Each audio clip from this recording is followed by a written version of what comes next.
Vidite ljudi o čemu vam govorim. Dakle, ovo je moj jutarnji doručak već duže vrijeme.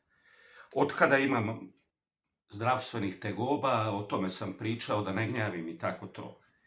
Tu sam, mandarinke stavio koje su iz trgovinskog centra. Naime, ovi u Metkoviću misle da njihove mandarinke moraju biti ko od suhog zlata.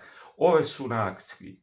Kivi je bio na akciji, kivi je malo kiselkast, ima C vitamina, sjajan je za taj doručak. Tu su vam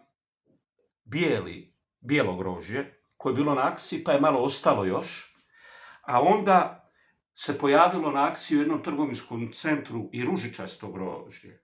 A kad jedete,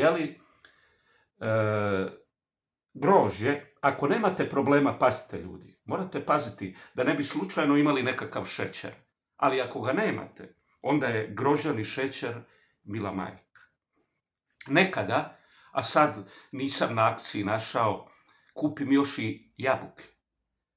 Narežem njih, one su malo tvrđe, ne narežem ih puno, ali mi je bitno, da to bude nekakav vrijedan voćni kup, ono što doktori zovu energetska bomba. Na sve to ću staviti sladoled. Sladoled je na akciji. Ima ga raznih.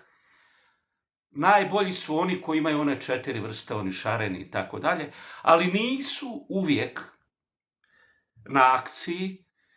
Pa onda imate i sladoled, recimo, od jagoda je bio dosta zgodan. Baš mi se sviđa, onako ima malo C vitamina i tako to.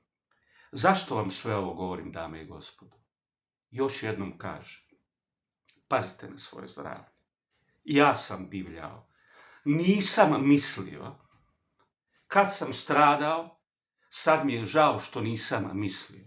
Dakle, ovo je izvrsna energetska bomba, ovo se isplati pojesti. Možda ne volite svaki sastojak, ali si odaberite one sastojke koji su na akciji, odaberite si sladoled kakav vi volite i vjerujte mi, u ovaj dan, malo vlažni, evo, počelo je malo, i zora ruditi i tako dalje, na ovaj dan iskoristite priliku, kažem.